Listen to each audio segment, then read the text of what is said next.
Hello, alam nyo ba na ini-aim ng curriculum ng France na makamit o makabuo ng isang curriculum na educated, critical, at may civic-minded yung individual na kung saan nakakatulong ito para makabuo ng isang matibay na pundasyon sa kanilang knowledge, skills, at moral values para sa nakakatulong para sa pakikipag-participate sa kanilang democratic at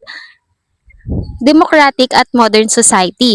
Pagdating naman sa subject matter, sa elementary school, dito pinapakilala sa sa mga mag-aaral yung fundamental knowledge, basic skills, at yung mga social sciences. Halimbawa ng mga subject na to ay science, math, foreign language, French language, at iba pa. Pagdating naman sa middle schools, dito pinapalalim yung kaalaman ng mga mag-aaral sa mga core subject, at habang pinapakilala sa mga mag-aaral yung iba't ibang structured, ay itinuturo rin yung mga iba't ibang interdisciplinary subject. Halimbawa rito yung foreign language and literature, mathematics, civic and moral education, technology and digital literacy. Habang sa high school naman, dito hinahanda na nila yung mga mag-aaral sa pagpasok nila sa college or sa mga vocational careers sa pamamagitan ng advanced at specialization subject. Halimbawa dito yung philosophy, civic and moral values, yung arts and literature, at yung technology and digital literacy. Sunod ay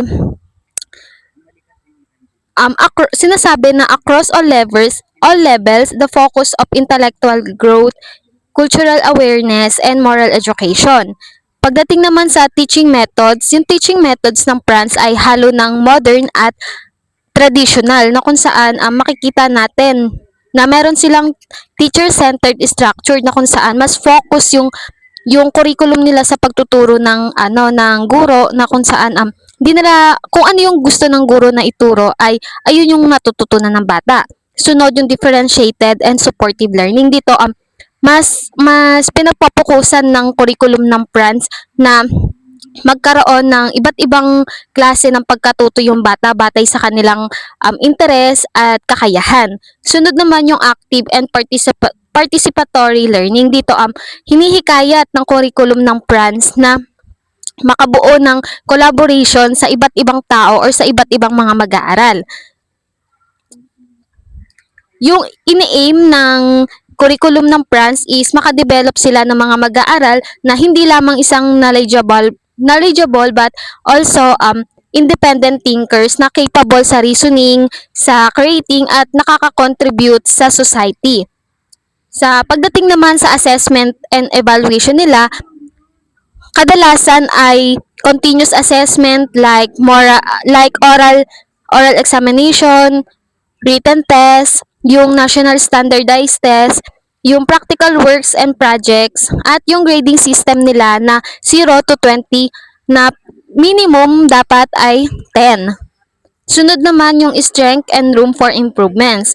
Yung inequality for opportunity, dito sinasabi na kahit na pumapasa yung mga mag-aaral ay hindi pa rin nagkakaroon ng equal na opportunity sa kanila. Sunod, yung slow adaptation to modern skill. Dito kahit nag-aaral yung mga mag-aaral nila sa technology, ay nagiging mabagal pa rin yung pagkatuto nila dahil sa kakulangan sa mga kagamitan. Sunod yung teacher workload and support.